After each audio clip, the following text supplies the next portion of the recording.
Your skin is the largest organ on your body. It protects you, regulates your temperature, and constantly renews itself, shedding around 30,000 dead cells every minute. But not everything on your skin disappears so easily. For thousands of years, humans have found ways to mark this ever-changing surface. When you get a tattoo, ink is placed into the dermis, where it literally becomes part of your body. Immune cells called macrophages rush to the site and trap the pigment in place, holding the image there for life.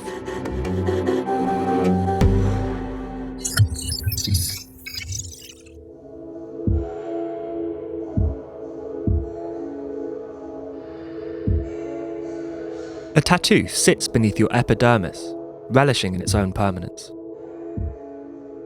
Most people picture them as something done in a sterile studio with humming machines and surgical precision. But before this modern notion came a tattooing method as simple as its name: the stick and poke, also known as the hand poke.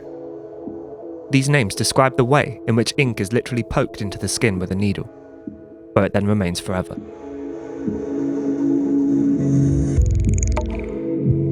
Today, this ancient method is often mistakenly stigmatized for being unprofessional or even dangerous. India ink-soaked sewing needles and teenage bedrooms are probably what come to mind. But that reputation overlooks its history. In fact, depending on your reasons for getting one, a hand poke might actually be the best way to get a tattoo.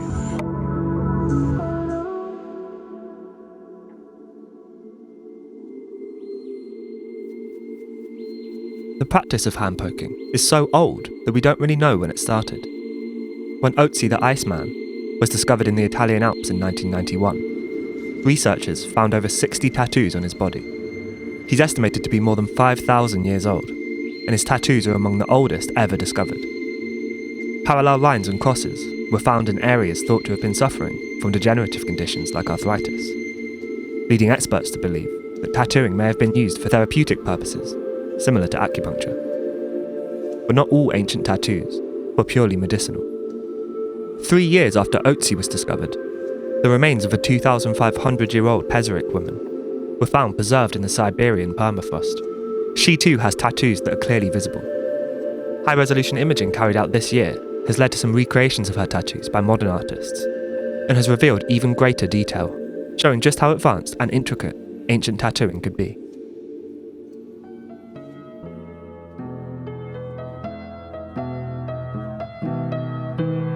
If you know anything about the history of tattoos, then you probably already know that its ties with cultural tradition aren't just a thing of the past.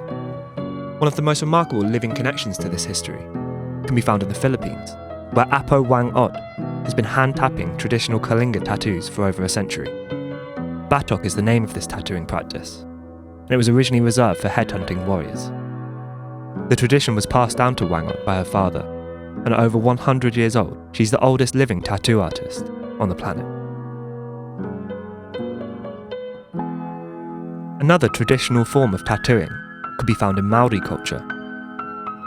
Tomoko is the sacred practice of inscribing the skin with deeply symbolic patterns that communicate a person's genealogy, social role, and personal history. Each design is unique, and each mark holds spiritual meaning. Tomoko was, and still is, a living expression of identity and manner.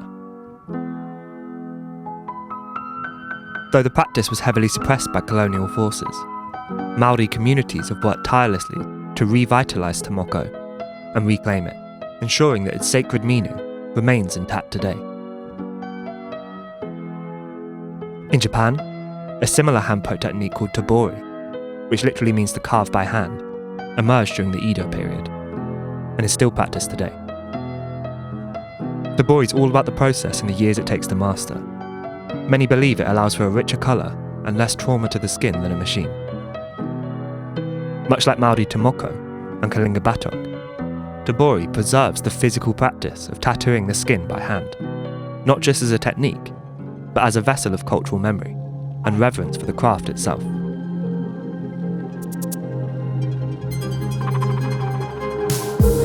Outside of this more reverent and sacred approach, hand poking has also found its place in a very different cultural movement. In the 1970s, the rise of DIY culture brought with it a wave of improvised hand-poke tattooing. Think safety pins sterilised with a lighter and ink sucked from a biro. This is also where the term stick and poke first emerged. For punks and skinheads, that act wasn't about artistry in the traditional sense. It was about claiming ownership over their own bodies, rejecting mainstream systems, and forging bonds within their community. In that context, hand-poke tattoos became a visual shorthand for subversion and solidarity, a meaning that still threads through different parts of DIY tattoo culture today. After doing all this research, it's obvious that the terms stick and poke and hand poke aren't actually interchangeable at all. There's a distinction we need to make here. Many modern tattoo studios now have hand poke artists as part of their team, who create their work in much the same way that a machine artist would, just using a hand poke technique instead. Whereas the idea of a stick and poke is clearly something much less legitimate, and let's face it, much more dangerous. Sharing a needle, improperly sanitising your hands or your surfaces, can be really risky and lead to skin infections or even worse. I would imagine that a modern hand poke artist would hate to be described as a stick and poke artist, partly because they're trying to get away from that notion that what they do is inherently unsafe. However, this shouldn't undermine the cultural relevance of a stick and poke tattoo. I think it's important to acknowledge that people ultimately just like how they look, and that's completely valid. After all, you don't necessarily need ancestral symbolism or deep meaning to get a tattoo. You're absolutely allowed to just want a little star on your hand, or a baby bell on your leg. That sense of spontaneity and personal expression is a huge part of stick and poke culture.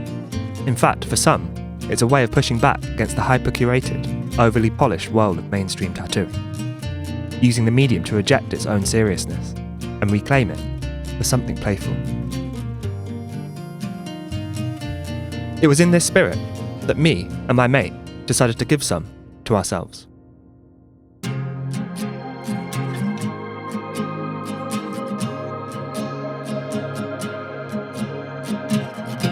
I figured that if I went through this process, I'd get a better understanding of what it really takes to create something like this. For obvious reasons, we wanted to do this as safe as possible, so I bought the cheapest stick and poke off of Amazon that I could find. Aside from a couple of YouTube tutorials, I had no idea what I was doing. I arrogantly assumed it would be sort of simple.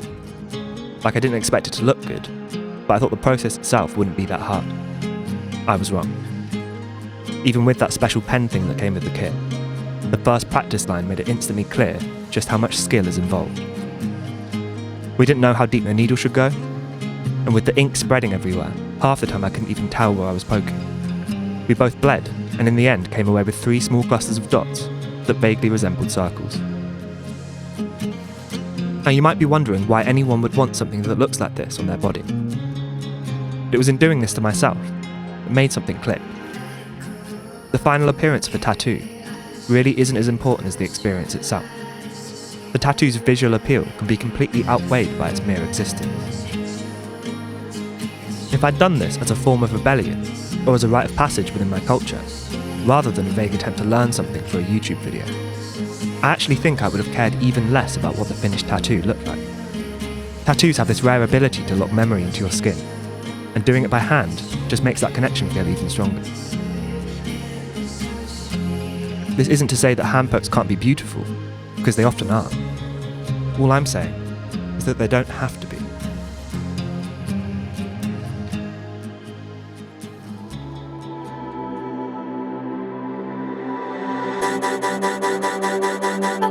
I started this video by saying stick and pokes might be the best way to get a tattoo. But that's obviously not true. If you want a machine tattoo, then go for it. This really isn't about saying one method is better than the other.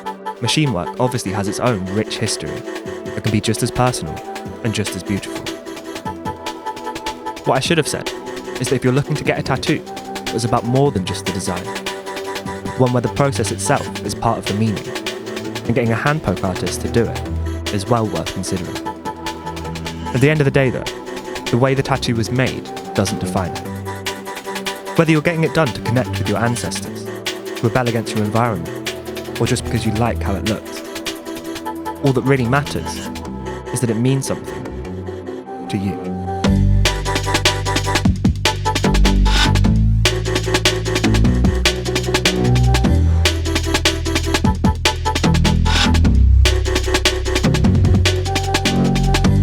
If you want to learn more about Maori Tomoko or any of the other things I've mentioned in this video, then I'm going to leave some amazing documentaries and other stuff, articles and whatnot in the description. I highly recommend going and researching them for yourself and learning as much as you can about these really cool and amazing cultures. I obviously haven't done them justice in this 11-minute video. I want to give a big shout out to everyone that was brave enough to have their tattoos shown in my video. A lot of the images of Stick and Pokes were friends and family that I love very much. I especially want to thank Oscar, who literally agreed to get a tattoo for this random YouTube video, so thanks man. Shout out to Zeb and Lakeboon, who made a couple of tracks in this. Go check out their music, it's really special. And thank you for watching. If you want to subscribe, that'd be really cool. Also, I've got a Instagram and a Patreon, which there'll be links to in the description. So go give them a follow if you can. Take care, I'll see you in the next one.